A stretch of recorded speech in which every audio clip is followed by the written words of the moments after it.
What's going on, my soul family? Welcome back to another episode of the Awake with Jake show. On today's episode, I'm going to be dropping in and sharing with you 6 signs that you are afraid of intimacy. Now, I got to be really honest with you. For most of my life, I had a deep fear of intimacy. I was afraid to be vulnerable. I was afraid to be seen. I wouldn't let my guard down. And all of this was a result of the childhood trauma that I experienced. And I put up these walls around my heart. And although I craved to be loved and to give love, these walls wouldn't allow it. So, throughout this episode, I'm going to be sharing with you these 6 different signs that you're blocking intimacy to help you better navigate your romantic relationship. So, whether you're single or in a relationship, this is going to be highly impactful for you. Now, by the way, this Sunday, May 2nd, I am launching my Embodied Intimacy course. This is a 4-week live interactive course to teach you the framework of conscious relationships, masculine and feminine energies, sexual alchemy, and healing. So if you would like to be notified when this course goes live, go to jakewoodard.com/email to sign up for my email list, and I will send you the link as soon as the course goes live this Sunday. And by the way, this is part 1 of 2. So next week's episode will be more on signs that you're afraid of intimacy. But let's get right into today's episode. I'm excited to share this stuff with you. And by the way, I appreciate you so much for being here. I appreciate you supporting my work. I appreciate you being on my mission with me.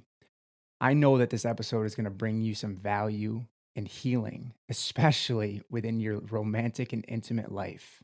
Number 1, you sabotage relationships by only looking for faults. And I would even go as far as to say that this is like a wounded masculine trait of being overcritical.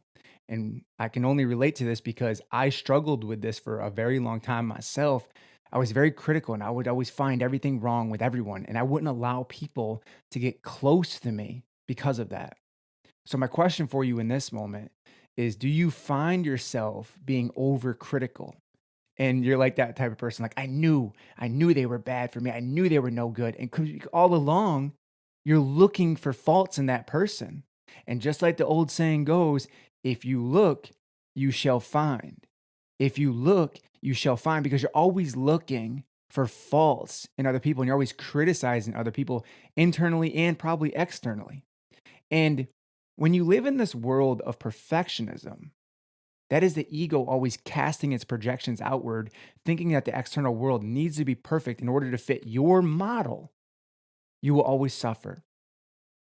And I'm inviting you to shift that, to realize that people do have faults. But just because someone has a fault doesn't mean that you can't be in a great relationship with them. We all have faults. We all make mistakes. And that's something that we have to learn to accept within other people. But this doesn't mean you tolerate abuse or narcissistic behavior or unconscious acts that are harmful towards you, okay? You're very clear with your boundaries, but you're accepting and loving, being guided by your own discernment and intuition. And you know a person's intentions with you. The longer you sit with yourself, the more intimate you become with yourself, is how you get a better understanding of people and other people. Let me let this one sink in deeply here. The more intimate you become with yourself, the more you get to know yourself at a soul level, and you start to peel back the veils of the ego that have kept you sleeping and unconscious. Like I was most of my life, stuck in this matrix-like lifestyle. I was never intimate with myself. I was afraid to be alone. I was afraid to be vulnerable. All of these things, and once I started getting really knowing myself at a soul level, not an ego level, not of who I am at Jake Woodard and who I am in this world, but no, all of that pushed aside and really getting anchored into my soul and becoming intimate with my soul, that's when I really started to experience the awakening. So you go through the levels of the ego awakening at first, right? Where you think you're conscious, but then you have all of this stuff disrupted in your life, which is really just the ego being pushed aside so you can awaken to your soul and you start becoming intimate with yourself. That's when you become really one with source energy, God energy, and the universe all working through you.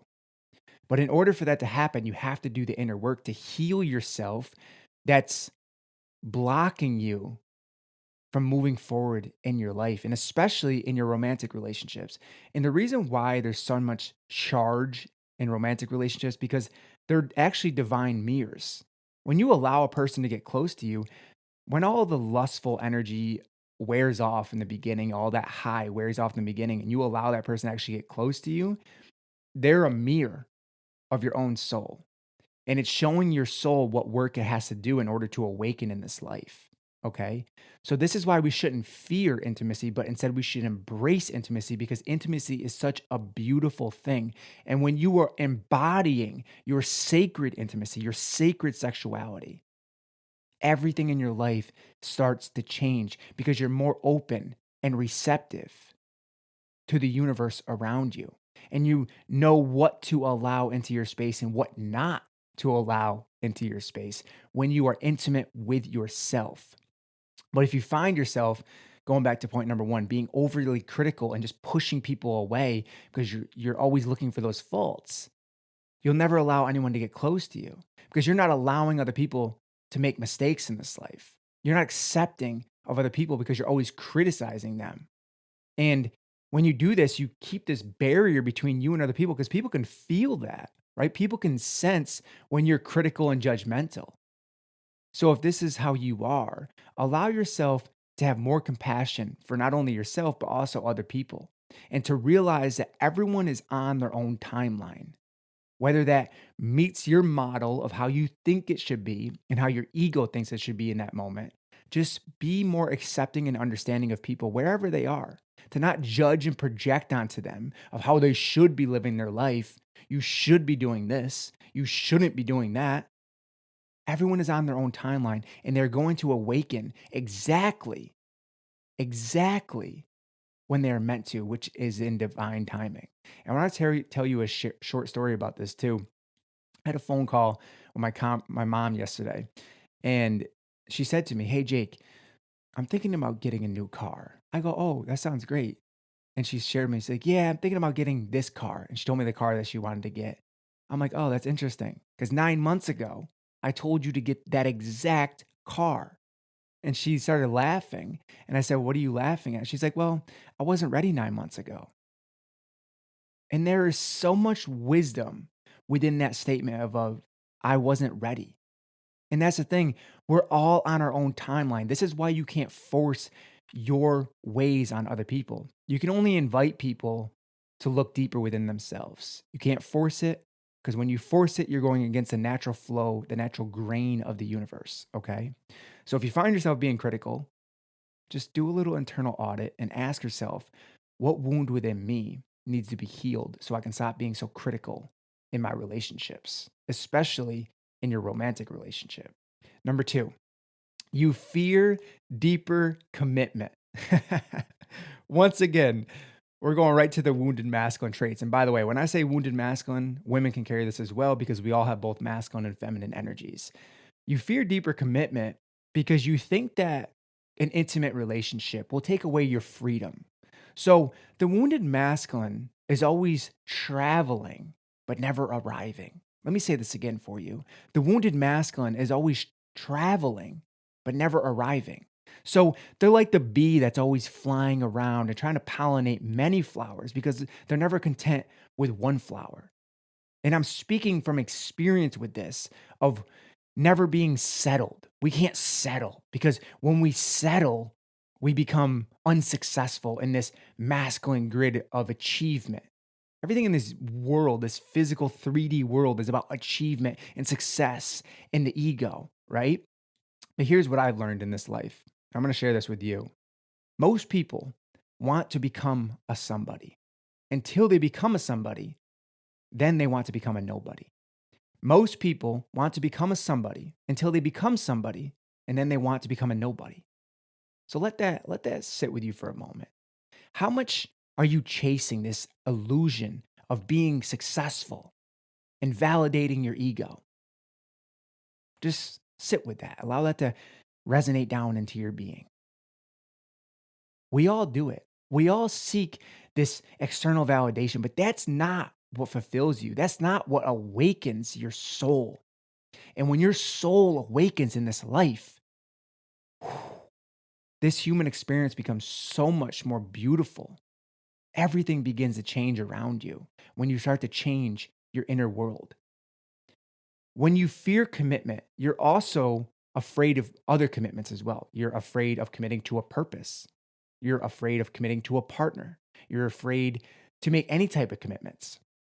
So it's not just that you fear commitment in a relationship, because that's a pretty common one. It's not that you are afraid to commit to your purpose and maybe leave that job when you're ready. And I'm saying that with a big smile on my face because I don't know if we're ever fully ready, right? And I had to find that with my own self. And a side note here, when I left my job, I felt very afraid. I was nervous. This was the quote unquote dream job, the dream matrix job that was going to keep me locked in there until I was at least 60 years old. And then I could retire and live out the last maybe 20 years of my life and then go die, But something inside of me at 24 years old was like, nah, this ain't gonna work for me. So I found the courage around 25 to leave this job.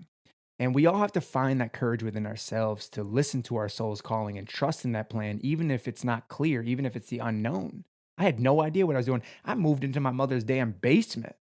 I worked construction my whole life. All I ever knew was how to swing a hammer, throw hay bales. That's how I made money growing up, starting at 10 years old.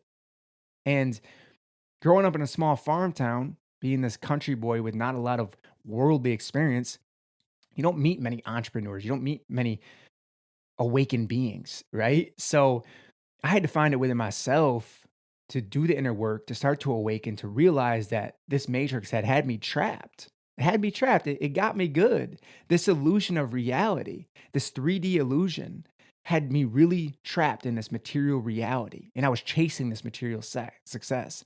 And it also was translating into my relationships as well, especially romantic relationships. I was afraid of commitment. I was afraid to be committed to anyone, and especially myself. And I think that's where that real fear of commitment comes, is we self-abandon ourselves and we block that commitment because we feel unworthy. We don't feel worthy of a commitment. So we're afraid to commit to others because we don't feel worthy of someone committing to us. We're afraid to commit to others because we don't feel worthy of someone committing to us. And if you feel like you struggle with commitments, then I'm going to encourage you to embrace being committed to yourself first, committing to your healing, committing to even taking care of yourself physically, eating good foods, working out, practicing your daily meditation, doing your primal dance movement, whatever that is, whatever you know you need to do, make the commitment to yourself. And you will find that when you're committed to yourself, you will find it easier when the right person shows up or your current relationship to be able to deeper commit to someone. What I have found is if you are willing to go deep with someone and make that commitment through the uncomfortable feelings, you will experience immense growth and healing. And I can speak from this from experience with my partner, Melissa, and I, is going deep with her in the container of a relationship has brought me such value and healing, and vice versa for her as well, because I was willing to look at my shadows. I was willing to allow her to be a mirror of stuff that I hadn't healed within myself, and continue with this work. Look at it like this. Imagine being afraid of commitment is like going around and digging a bunch of shallow wells. You're never really going to get to the good, healing, rich water if you're not willing to dig a deep well, dig a hole deep into the earth to get to that divine water. And that's what happens when you really lean into a relationship that feels aligned. I'm not saying to just go commit to anyone, because you shouldn't do that. And I think a lot of people do that because they're afraid to be alone. So by spending time alone, the paradox of this is spending time alone, you get to know yourself, become intimate with yourself. And then when you meet the person who's a vibrational match, you're not afraid to commit to them. And you may be afraid to commit to them. And I'm smiling again because I experienced this. You may be afraid to commit to them, but you're willing to work through those fears.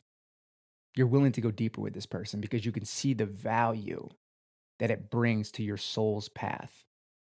Number 3, you are afraid of being truly seen.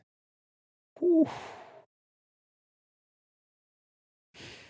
When you're afraid to be truly seen and you're not allowing yourself to be truly seen, normally that's because we don't want our pain to be seen. So we hide out in our minds because we fear the strength and the beauty of our heart. So our ego protects us from pain. Our ego protects us from being seen in air quotes because if we were truly seen, all of us, without the filters, without the makeup, with all the perfect angles, right? You know what I'm talking about. If you were really to be truly seen in your most raw, natural, vulnerable form, would you still feel lovable? Would you still be able to open your heart and allow someone to step in closer to you? Would you? Would you allow someone to see the real you? Or have you painted this picture of yourself in the world, especially on social media, of who you want people to see you as? And you put up this smoking mirror so they can't see your real self because and I'm not saying you should go expose, all of yourself to the whole world because maybe not everyone's deserving of seeing the real you, but there are beings in this world that will love you so much deeper if you allow them to step into your space. And I'm talking about friends, family, romantic lovers. People want to love you, just like you want to love other people. And if you're listening to this right now, then this message is for you because if you allow yourself to trust and listen to your intuition of who to open to, you will be loved at such a deep level. And it will feel so nourishing and healing to your soul once you drop those veils of ego barrier. That's really what it is. When the trauma is dwelling in your body, when it's living in your body, this old residue of trauma, it blocks people from getting close to you because you're afraid to be seen. You're afraid that if someone sees you imbalanced, if someone sees you emotional, if someone sees you sensitive, then they'll leave you. They'll reject you. They'll think you're too much. They'll think you're too crazy because you've been told all these things your entire life that you're too much, you're too emotional, you're too crazy. But are you? Or was that just someone else's projection? And then because you've been projected on so many times, you started to believe those projections. You started to believe those lies. So a part of you feels deeply unworthy of being seen because if someone sees you, all of you, the real you think they would run. But what if they stepped in closer? What if they stepped in and embraced you fully for all of you? And that's really allowing yourself to be open and receptive while listening to your inner world, to your intuition. I'm not telling you just to allow anyone to come into your space, okay? I think you should be very discerning with who you allow into your aura, okay? Because if you're not and you're just letting any Joe Schmo come into your energy field, then that can be very disruptive to your path. So listen and trust your intuition. And when you feel aligned with someone, don't be afraid of getting hurt. Allow yourself to open and let them step in and continue to listen to your intuition. And if you're getting red flags and you know this isn't right for me, you have to listen to that. You have to listen to that. It's very difficult. But if you follow this path, if you follow this path of being inner guided, you will always be provided and taken care of by something much greater than you could ever imagine. Number 4, we're going deep here. You don't trust anyone. This is a big one for a lot of people. And I think that when we do have the trauma in our body, we're so quick to not trust people. We're already guarded in the beginning of the relationship, but we don't ever allow ourselves to fully open, maybe because we've been hurt in the past. We've been neglected or abandoned, some type of trauma or abuse. We've had our heart broken. So over time, we start to veil our heart. And because we're veiling our heart, we're hiding out in our mind. So we're disconnected from our heart. And we're not allowing ourselves to trust anyone because we don't trust ourselves. And that's the real reason why people don't trust other people at all is because they don't trust themselves. They don't trust their own intuition. They don't trust their soul because they don't even know themselves at a soul level. How can you trust another person when you're not trusting of your own self to lead this path and walk this path? So, when you have trust wounds, this is where you get to go within yourself and ask yourself the question in this moment right now: what part of me is afraid to trust? Because here's the thing also, when you don't trust, you also don't trust in the universe. You think that the universe is out to get you. And we play this victim role of everything's always happening to me. And we victimize ourselves. We don't realize that we're here in school, in this earth school right now, going through our karmic curriculum and working through the awakening process. When you don't trust in the natural flow of the universe, you fight against the natural flow of the universe. It's like rowing a boat upstream. Row, row, row your boat. Yeah, you know what I mean. It's going up the wrong way, right? And when you do that, life is difficult. Life is way more difficult. Life is already hard to begin with at times.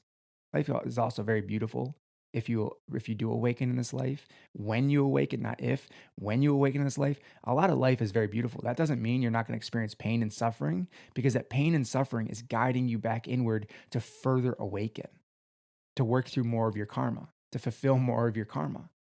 So as you continue to allow yourself to open your heart, you will find yourself being more trusting when you're listening to your intuition.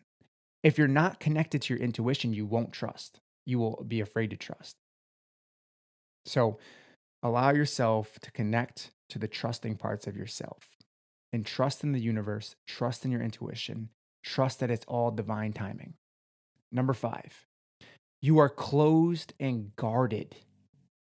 Just take a moment right now and just do an assessment of your body.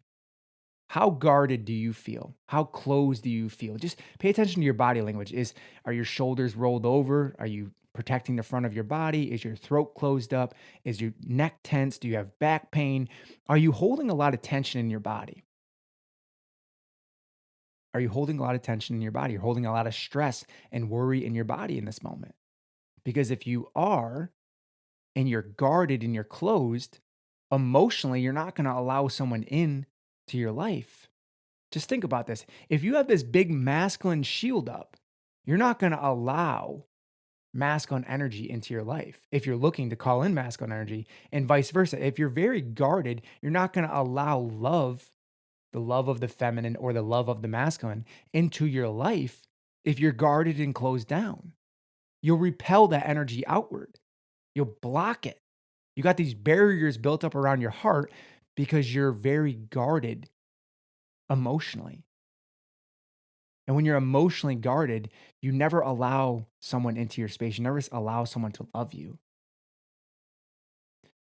So the question here is, doing the work is, why do you feel the need to guard yourself so much with this false ego shield? I'm not saying that you should not protect yourself, because there are things that you should listen to your intuition and protect yourself from. But if you're always guarded and you're always on guard, you're never allowing yourself to be open and receptive. You never allow love to come into your space. So take a moment right now and just feeling into your body and just breathing into your body, softening into your body, and just letting down any stress or worry or fears that you feel and just letting them leave you. Just breathing with me, breathing into your nose and out through your mouth. And this is just a simple practice that you can do, allowing yourself to open. The next time you find yourself wanting to close down like a turtle going into its shell, practice opening and embracing all of that discomfort in that moment. And when you do that, you start to alchemize the pain of that moment, that energy carries in that moment. Number 6, and this is the final one, you attract emotionally unavailable people. Why do you attract unemotionally unavailable people? Is because they are mirroring back to you the emotionally unavailable parts of yourself. When we find a pattern of attracting to us these vibrational people that are emotionally unavailable, what are they showing you within yourself? Is it because you have wounds of abandonment and people just keep abandoning you? Or you're afraid of being rejected, so they keep rejecting you, they keep leaving? And when you have these deep seated wounds because you're actually afraid of intimacy, you're afraid of someone getting close to you because you've been hurt in your past, maybe that's inner child wounds that you're still carrying. You find that these people that come into your life are non committal, they won't commit to you, they're emotionally unavailable, they're not present, they don't see you in the way that you really desire to be seen because parts of you are still emotionally unavailable to yourself. And you're not truly intimate with yourself because you're not open and receptive to the divine energy that is always flowing to you and through you. And when you allow yourself to open to that universal conscious energy flowing through you, you stop attracting these Peter Pan flighty people. And I'm speaking for men and women here because if you find yourself attracting these Peter Pan type people, and this could be a male or female or whatever gender you identify as, when you find yourself attracting these emotionally unavailable people, these Peter Pan people, take a look within yourself and ask yourself, why am I still emotionally unavailable? What part of myself attracted them into my vibrational field? Because remember, the way that attraction works is you're attracting people of similar frequencies, and you're also attracting people to help you see where you have work to do within yourself. Now, if you resonated with these 6 points, you are going to love the Embodied Intimacy course. So once again, if you haven't done so already, make sure you are on my email list for this Sunday, May 2nd at 12 p.m. Eastern Standard Time. I'll be pushing out the link to enroll in the course, which is a 4-week live interactive course to teach you the framework of conscious relationships, masculine and feminine energies, sexual alchemy, and healing. You're going to love this course. Make sure you get on the email list. Thank you so much for taking the time to listen to this episode. If you found value in it and you resonated with this, please take a moment of your time right now, share this to your Instagram story, and tag me. I love you so much. Thank you for being here. And as always, stay open, stay loving, and stay connected to that beautiful source within you.